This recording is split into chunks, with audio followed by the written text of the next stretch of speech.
This week's guest is writer, comedian, and activist Mark Thomas.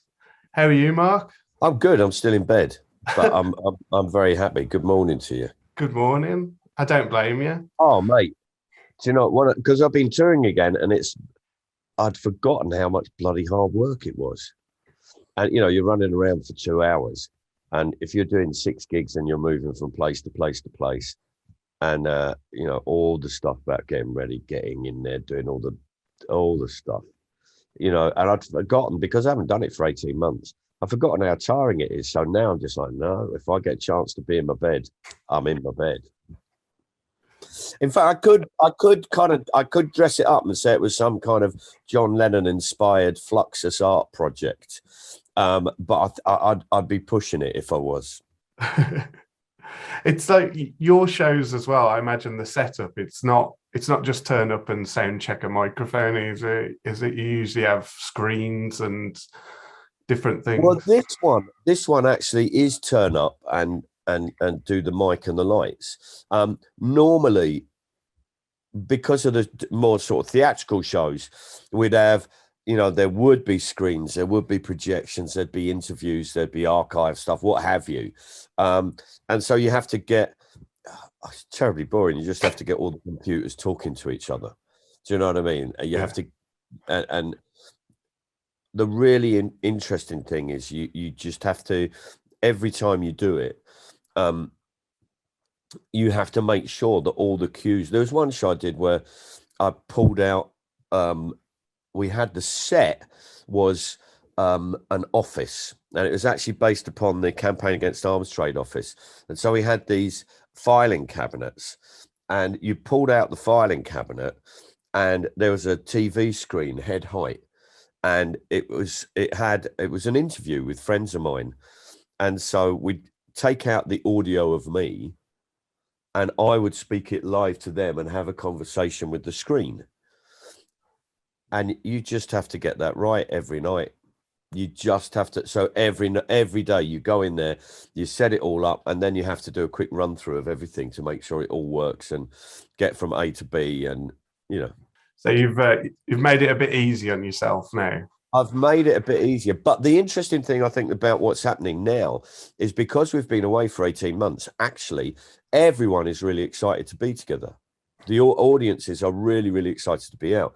And so the real thing that's kind of like one of the major sort of subversive things is fun, the sense of playing, the sense of community, an audience coming together. The idea, I get people singing, I love people shouting, I like people shouting and asking questions and mucking about and playing with the audience and asking them things that I don't know the answer to, which is kind of a rarity amongst comics. You normally ask them things you know the answer to belittle them, but actually, and I do that, but that, there are other things where I don't know the answer. And so, the things that just crop up in the show, which are really, fantastic and interesting.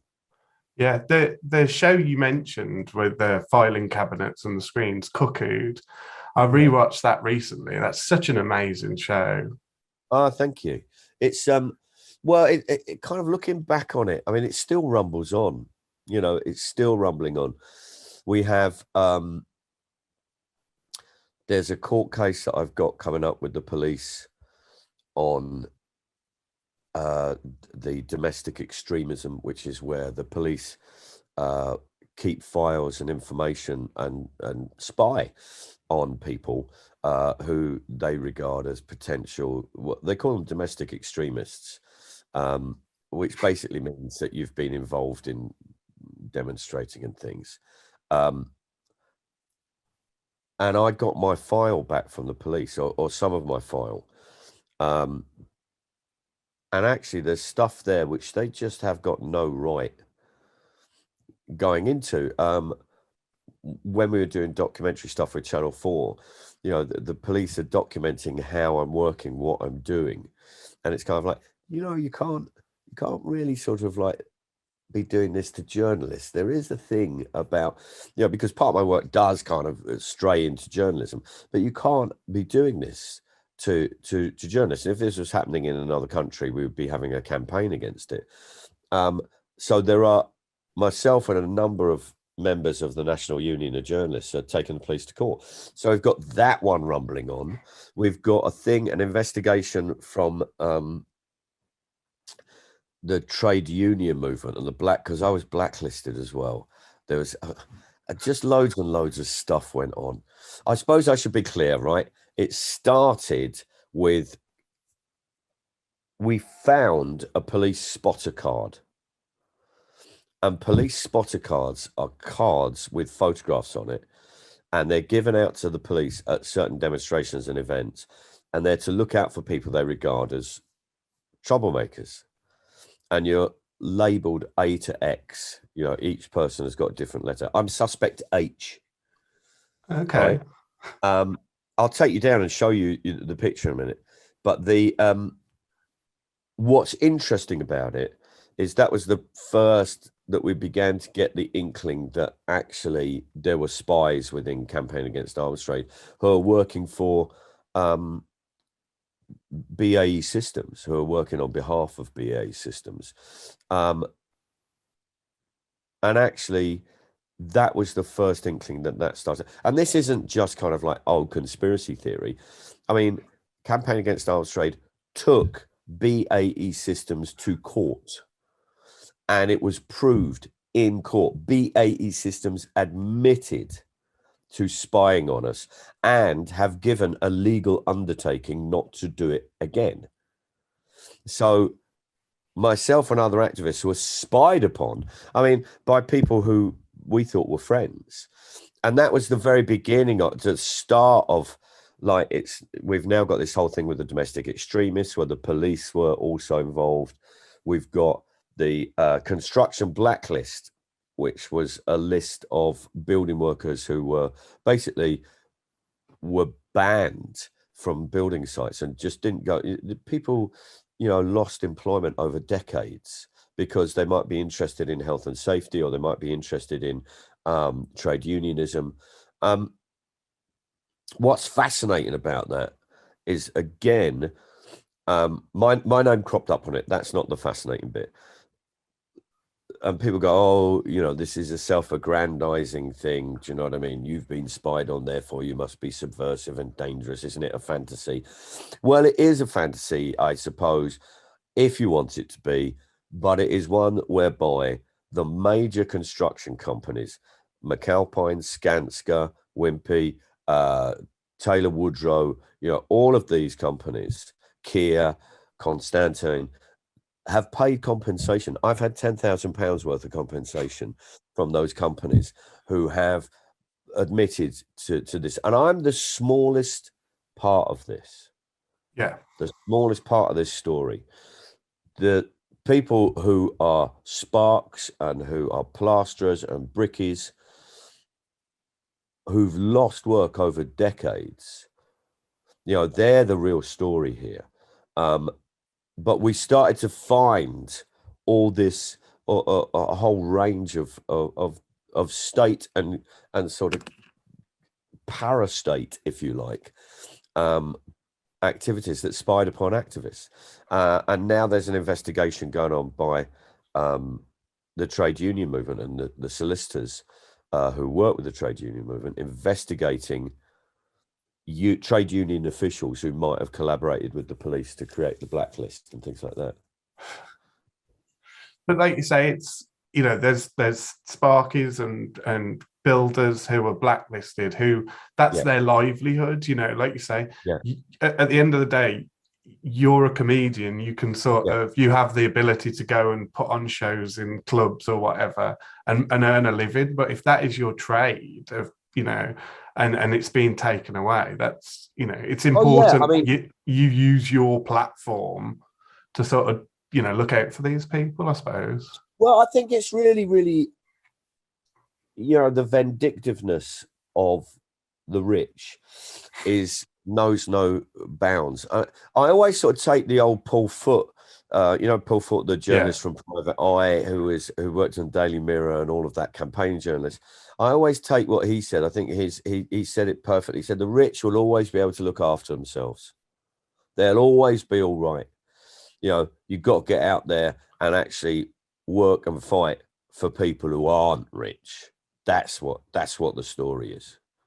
2003, the arresting suite, a desk this high, runs the entire length of the room. Periodically, there are computer terminals, and periodically, there are police officers behind them processing the protesters as they come through. Name, Mark Thomas. Occupation, comedian. Cop on the end goes, on a fucking good night he is. I've been heckled by a cop as I'm being arrested. My comeback is vicious and incisive, and I think of it on the way home. There's a clip that I use. I've got like a little 2-minute trailer for my interviews, and there's a clip I use of Michael Cumming, and I wondered if you wanted to share any more light on it for anyone that's seen that clip.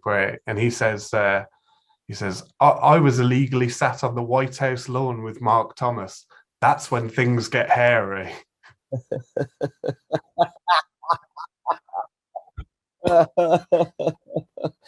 Yeah. That was kind of weird.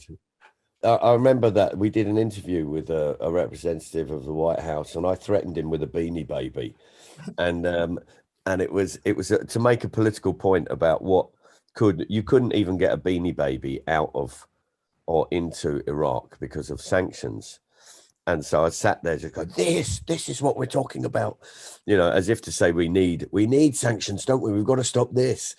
It was very funny because they wouldn't let me in at one point into we got into America. And Michael and I were a little bit worried about getting into America because the year previously we'd got, or was it previous? I think it was just previously. We'd done a stunt where it just put loads and loads of we retitled trains in Euston Station and stuck boards on it, and the police were called, and we got sort of like cautioned and all of that kind of stuff. And Michael, I remember Michael was quite worried about whether we would get into America or not. But he was great to work with. Michael was really good fun to work with.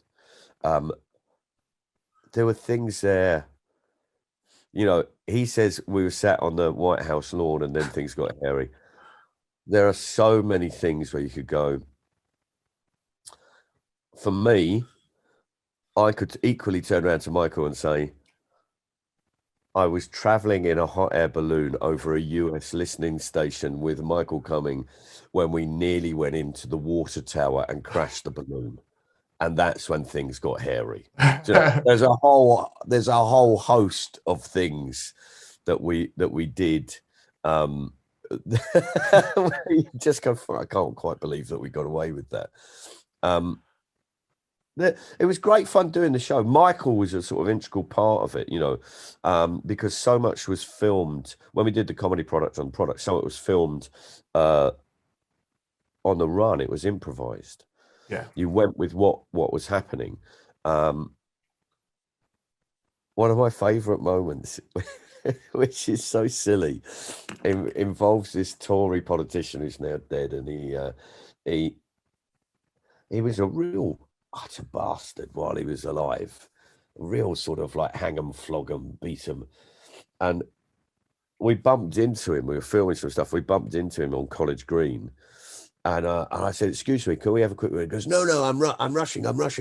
And turns and ran bollock height into a bollard. And it's an elderly gentleman. And all of us just went, oh.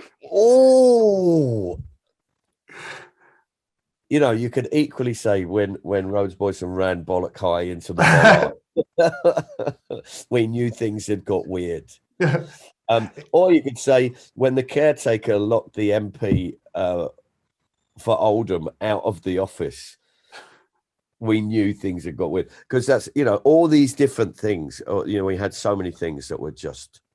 I remember at one point we were chasing a guy over the way in which arms deals were structured and supported financially, but using taxpayers' money.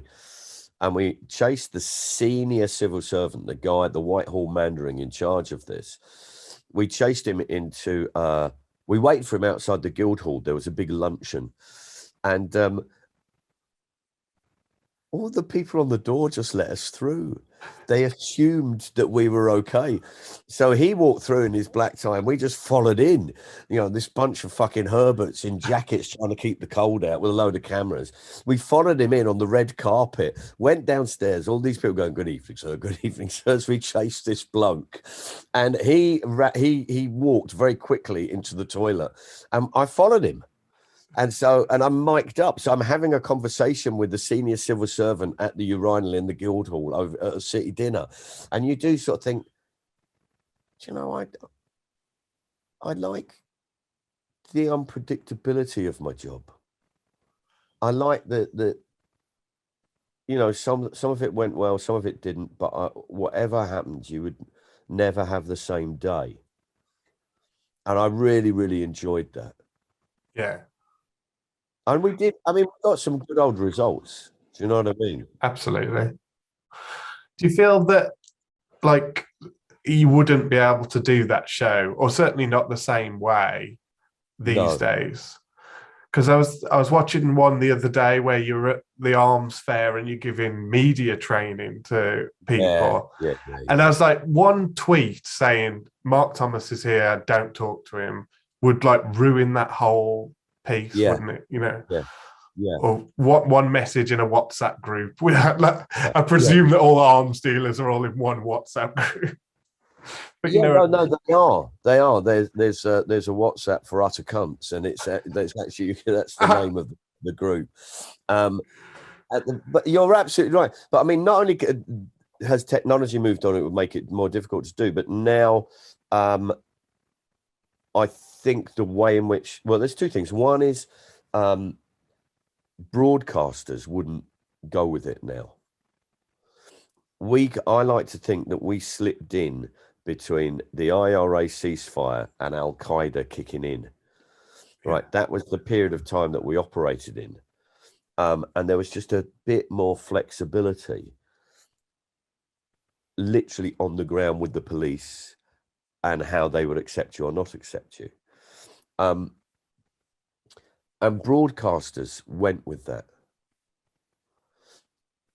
I mean, there was one, I remember talking to a mate of mine who was having a meeting with the Channel 4, and he came out and he phoned me up and just went, "You fucking bastard." And I said, what? He said, "I was in a meeting with Channel 4 and I was pitching this idea when the bloke gets a phone call and goes, 'Sorry, I've got to go and stop Mark Thomas projecting onto MI6,' and then rushed out of the room." And he said, "You've completely ruined my pitch to Channel 4."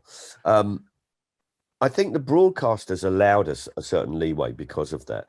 But also now there's a change in the format. So a lot of stuff happens on YouTube, or stuff will happen on Twitter, or happen on Instagram, or what have you. And that's very much about bite-sized chunks. And so it's about going in, getting the hit, dump, and getting out. And our ones sort of started like that. And then it turned into sort of playing the story, just developing the story. So, I mean, now you've got people like Jonathan Pye who will, his clips, or Michael Spicer, who make these brilliant little clips. They're made just for those little moments. How they get on in TV, I don't, we'll wait and find out. Yeah. I mean, there's still like John Oliver is doing sort of 20-minute sections where he's like taking on big companies or governments, and he's amazing at it. I mean, he's properly amazing. I love watching his stuff. He is the person who's really taken the mantle of Jon Stewart. He's taken that and just gone, "This is mine now." And I suppose that is the freedom of HBO as well, where they do let him push the boundaries a little bit. Yeah, I think that's really important. I think when you get people at Radio 4 going, "We need to have more right-wing comics." There's a myth that we haven't got enough right-wing comics. and that somehow Jim Davidson and Bob Mills are the only people. And it's kind of like, actually, there's bloody loads of them. What do you mean? Just because someone doesn't stand up and say, I vote Tory, doesn't mean they're not right wing. You know, this idea. So, but the Radio 4, BBC perceive themselves to be under threat, and they are under threat from the government. So they sort of cut their cloth to it and go, okay, we'll be a little less adventurous. The most important person we met, though, was a woman called Nava Mitzra. She's an Israeli ex-journalist, covered the Second Intifada, stepped over one too many bodies, and now she works as a fixer, helping foreign film crews and sorting them out when they work on the West Bank. Everyone said, you've got to work with her, she's brilliant. So, we meet up with her. My first time meeting her, restaurant, East Jerusalem, I go, hi, great to meet you. Hope you can work with us. Hope you can help us with the walk. We've got 8 weeks to do it. You haven't got all that much money, actually. But we hope you can join us and we hope you'll enjoy it. And she looked at me and just went, I've never worked with comedians before. Normally, I work with journalists, proper journalists. But Mark, I'm going to work with you. Do you know why? Because you don't know what the fuck you are doing. Your current show, 50 Things About Us, we spoke a little bit about it at the beginning, but what's that about? You know, that you're on tour with that at the moment. The show started out as kind of looking at English exceptionalism, the idea that we're better than everyone else by virtue of being born here. You know, which is some kind of that we actually believe somehow nationally that actually, I suppose it's like divining. Do you know what I mean? It's like there's some form of character divination that happens, like a ley line of good chaps, that a good chap ley line that converges in England and makes us better than everyone else. And I wanted to look at that and the reality of that. And so the idea of English exceptionalism started to come forward. And so I wrote a book and did the show of 50 Things About Us, which was just like when you ask people, you know, what do you think? How many islands make up Britain? How many islands make up our country? Which one's the furthest one away? Do you know what I mean? It's like, we don't actually have a fully comprehensive view of it. You know, that very question shows, because the Pitcairn Islands, which is near Tasmania, is a British independent overseas territory. The Queen has got sovereignty over it. You know, that's part of Britain. Yeah. You know, whether you like it or not, that, you know, Turks and Caicos, the Queen has got sovereignty of it. You know, Jersey is a dependency. You know, all of these different relationships exist and form part of nationhood. But the way that we see nationhood is really selective. And actually, I think that we tend to see ourselves more regionally than nationally, that our regional identity is much more defined. And so the show's about that. It's about playing around. That's how it started. It finished up because lockdowns happened, right? And Johnson's happened. And so the first half is that. And because the show is actually, because I was so excited about doing the first one, I just ran out and got people singing. And actually, it was the one thing that we, you know, things that we haven't been able to do together. Yeah. And so singing, shouting, laughing, conversations across a room, shouting. I love people heckling. I don't regard heckling as a problem. I adore it. I think anything that you know, because the whole idea of stand-up is a performance that is a conversation. If you're just going to stand there and do a monologue regardless, right, that's not stand-up, that's just a monologue. Do you know what you're doing? Is you're getting out there and you're having a conversation with the audience, and every time the audience laugh, that's part of the two-way nature. It's approval or disapproval, right? But there's tones within it. Do you know what I mean? And so I've just gone, okay, let's vocalize it a bit more. Let's have some more heckling. Let's have some questions. Let's have some shouting. And actually, if you know what you're doing and you can go on, I was in Shrewsbury the other day, which is really lovely, beautiful. Yeah. Town. And of course, it's got a brilliant mix of, you know, Tudor edifice all around the place, this wonderful, quirky, and then this kind of like Georgian kind of building, and then 60s brutalism. And, you know, just pointing out to the audience, this is what you have, becomes the thing. You know, this is how I see it. You know how American comics in England are always sort of like welcome when they say, I've noticed you guys have fishmongers. And they're like, ah! Isn't that true? You know, in a way, it's like having things affirmed by outsiders, but just being slightly more thoughtful about it. Yeah. And so that becomes a conversation. You start to talk to people. There's an amazing amount of celebrating that goes on. There's an amazing amount of fun and play. Play is the key thing. Stuart Lee is brilliant at this. The idea that you play with an audience, that you get out there and play. You muck around with expectations and timing and how you're perceived as a comic. You know, that's a really big thing. This nature of play, like Jeff Innocent. Do you know Jeff Innocent? The name rings a bell, but he's a lovely performer. Baldhead, older bloke, older than me. He's sort of like, he's well into his 60s, and he comes on. He's got tracksuit bottoms and trainers, and he's got a nice shirt on, and he's completely bald with his big earrings, and he just goes, "You weren't expecting me, were you?" When he gets introduced, he goes, "I know, I look like an old school racist," and it's really. It's brilliant because when he says, "I look like an old school racist," the audience collapse because he does.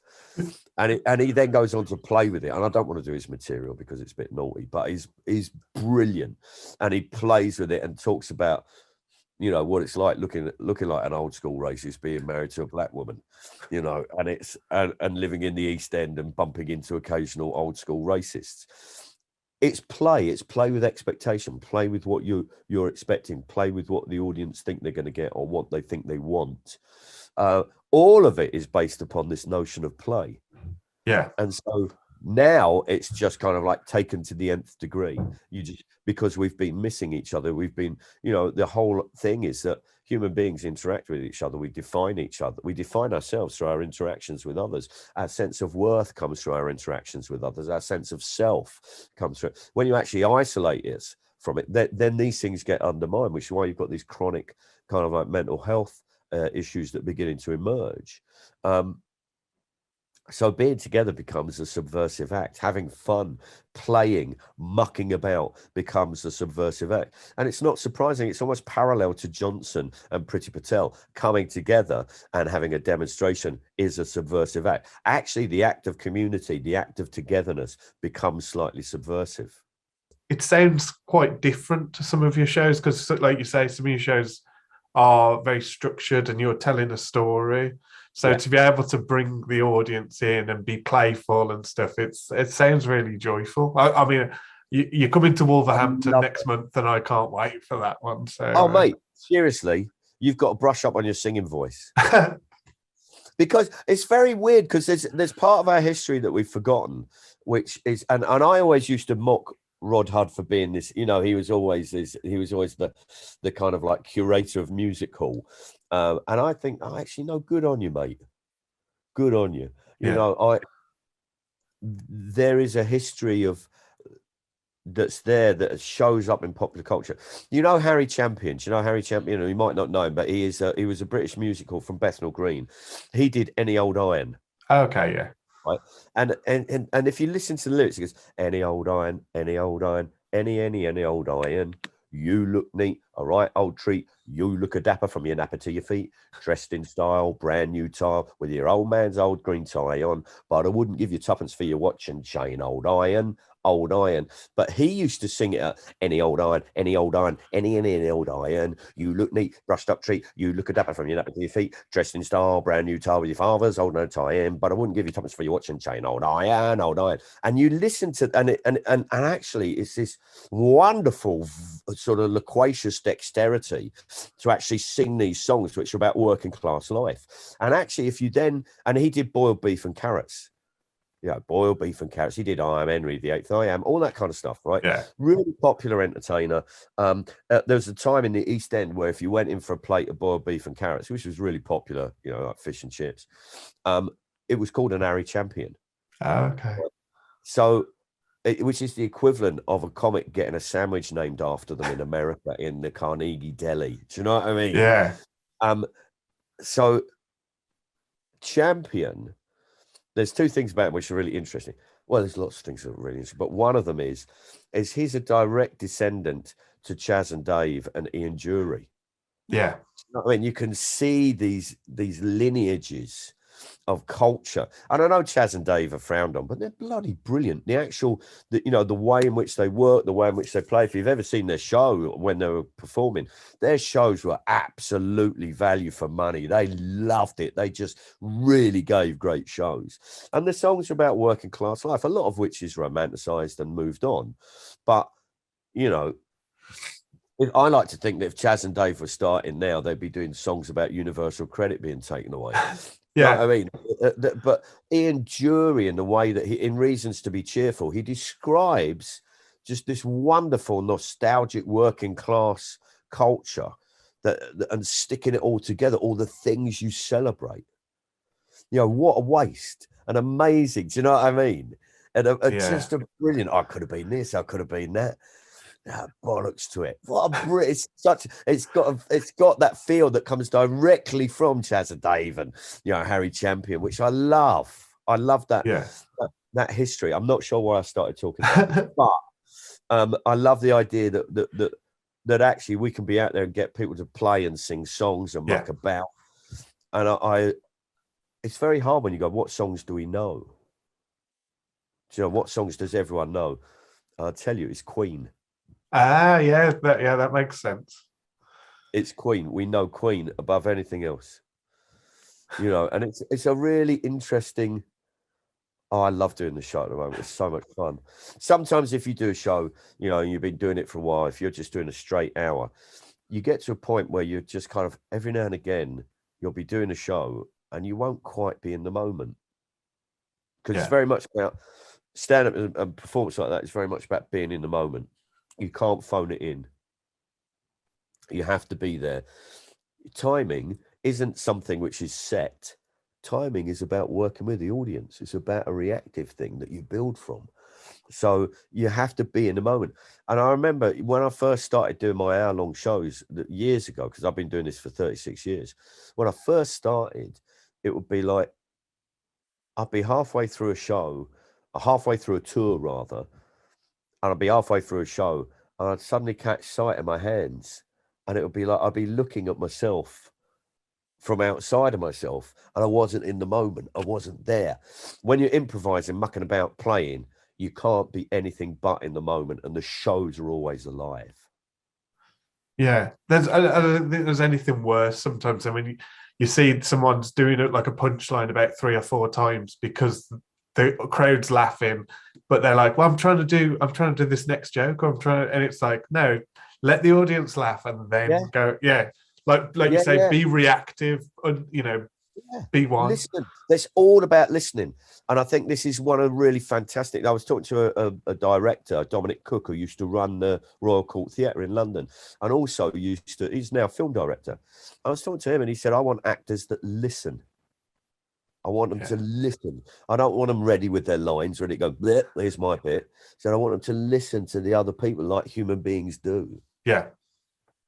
I think that's something to talk about myself for a second. I think that's something I'm still learning. I've still got lots to learn, but that's something that I'm desperately trying to do as an interviewer. Is when I first started, I had my questions and I would sit and wait for the person to finish talking and then hit them with the next question. I think over the last sort of 18 months of doing it, I'm feeling more of a where some of the time my questions go out the window because it just becomes a conversation between me and the person. And I'm definitely trying to get that. I think you're doing very well. And I think you.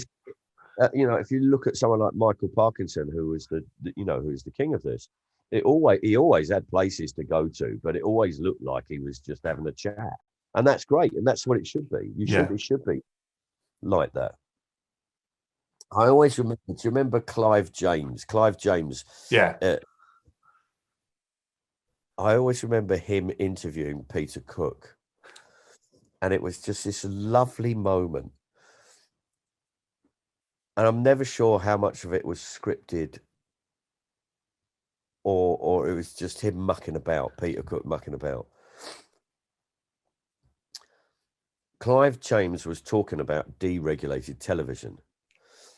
And it was the time before cable, time before HBO, time before Netflix and streaming and live streams and this was in the 80s. We'd only just got 4 channels on TV. And Clive James was interviewing, and there was a controversy over, there was an Italian cable station, I think run by Berlusconi. If it wasn't, it should have been. And it had Italian housewives stripping, right? And it was Italian, it was called Italian housewives stripping. And so anyway, they'd had there was a discussion about deregulated television going on. He invites Peter Cook along, and Peter Cook just sits down, and Clive James said, "So, Peter Cook, what do you think of the prospects of deregulated television? What do you think of the prospects of Italian housewives stripping?" And Peter Cook just went, "Oh, this is dreadful, dreadful, dreadful prospect, because they're amateurs. They just drop their kit. Where's the tease? It's called strip tease, you see. That's the thing about it. Last thing you want is just someone to just drop all their kit. You see, what you want, you're talking about a level of professionalism that's being destroyed." It was not the answer Clive James was expecting. And his reaction is priceless. It's an absolute priceless reaction. Oh, that's I'll have to look that up, because I love Peter Cook. I think, God, what Peter amazing. Cook, just absolutely. I mean, there are various comics that I look back on and think these are part of, my roots and culture. Alexei Sale, who was a person who, in fact, I tell you who it was. John Cleese said that Peter Cook was the gatekeeper to the field in which we now all play. And I like to think that Alexei Sale was the bloke who kicked the squat door down to the building we now all inhabit. And there are certain people who just explode and change everything. And Alexei Sale was one of those. Peter Cook was one of those. Les Dawson, just remarkable performer. And John Cleese and him were big mates, really big mates. Dawson was an autodidact, so he had this amazing language, this loquacious, beautiful skill. And in fact, I'll tell you who else had it, is David Irvine. David Irvine was the Northern Ireland Progressive Unionist Party founder. He was a terrorist who ended up in the H Block and got educated, and actually, this is sounding terrible now, I'm doing the accent. He actually led the loyalist gunmen to the peace table, right? Yeah. And he had that wonderful thing, which is never use one word when 10 are available. And Les Dawson is the epitome of that. If you read his books, Manchester, the twilight shine of the gaslights reflecting on the wet cobbles, creating a miasma of moonlight raised from false electricity. There were no rats. They'd been eaten, and it was all that, no mice, the rats had eaten them. It was all that kind of like, he couldn't resist the gag. But he would always have this beautiful, descriptive way of describing the world around him. And I think autodidacts do that. They have that way of just going, I've discovered these words. I've discovered this skill. I've discovered this language. I'm going to use it.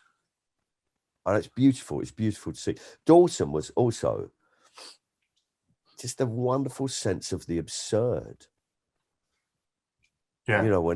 I remember him, there was a joke, one of my favorite jokes, which isn't the funniest joke, but it just shows Dawson's wonderful sense of the absurd. He said, a man's walking down a country lane at midnight with 100 weight of flour on his back. And he bumps into a man coming the other way. He says, what are you doing? He said, I'm looking for a 24-hour mill. And it was just this stupidity, the absurdity of a 24-hour mill that just captures your imagination. You know what I mean? And so that, and you'd always, and that was a classic format. Max Miller, I was walking down a cliff path the other day, Now, this was the joke that got Max Miller banned. You know, I was walking down the path the other day, and a lady was walking the other way. I didn't know whether to toss myself off or block the passage. So it was, you know, and it was because he's on a cliff path. Yeah. I didn't know that very well. But the point being is, you know, that was beyond the pale back in the 1950s, and he wasn't allowed in. This was the other thing, by the way. This is part of your history. Yeah. Is that Birmingham was notorious for the watch committees during the musical time, and the watch committees used to go and come. There was no, like, you had censorship that would ban plays or you'd rewrite things, and it applied to sketches and double acts as well. So if you were a double act up until 1968, you had to submit your double act to the Lord Chamberlain, who would approve it or not, right? And would draw a pen. He had a blue pencil that they'd draw lines through and have a stamp. And my mate Ollie Double, who runs or is part of the Kent Comedy Archive, has radio sketches from the BBC that are covered in blue lines, blue pencils, and the stamps for things which are beyond the pale, shouldn't be said. And Birmingham, it didn't apply to stand-ups or to singers. And so they had these things called the watch committees that used to go and check that venues' fire and safety was all right within the music hall. Ostensibly, that was their role. But they would also watch acts, and even though there's actual no law that required them to, they would report acts to the magistrates and bring cases against performers for being lewd. Sorry, I've gone off on this massive diversion. I love it. I honestly, I've wanted to talk to you for so long, Mark, and this is exactly what I wanted. Oh, mate, I can't tell you. My obsessions. I just musical, popular culture, demonstrating, all of that. I'm in mischief and misbehaving. We really need it. Yeah, really, really need it. At this time, we need a sense of mischief. We need a sense of mayhem. We need a sense of coming together to create play and change. Yeah. And if you go to markthomasinfo.co.uk, you can see if Mark's coming somewhere near you for some mischief and play. Do you know what? You see how I did that? I did there, and it was absolutely beautiful. And I have looked at the time and thought, oh, fuck, you said you'd be this long, and I've been much longer. That's fine. I'm more concerned about you. I'm eating into your lying here. Mate, it's fine. I'm fine. And when did you last speak to Michael? Over email a month or two ago. Give him my love when you speak to him next. Oh, well. You know, the number of times we've stood outside arms dealers' factories, you know, in cold jackets waiting to pounce upon them, or MP surgeries. Do you know what I mean? All that kind of stuff. We just had, looking back on it, we had a hoot. Yeah. No, we had an absolute ball. And we always used to take the attitude of just do it and assume we won't get a series next time. Just do it as if you're not going to get booked again. Yeah. Give the kind of performance that you really want to give. And that was a really good attitude to take with the show. I mean, it's like, I think I still do that in a way, except I'm slightly more aware of the fact that I'm just 2 years from a bus pass and I need to get a pension. Thank you ever so much for talking to me, Mark. I really appreciate it. Man, I loved it. And thank you for getting in touch. Really enjoyed it. And thanks for having me.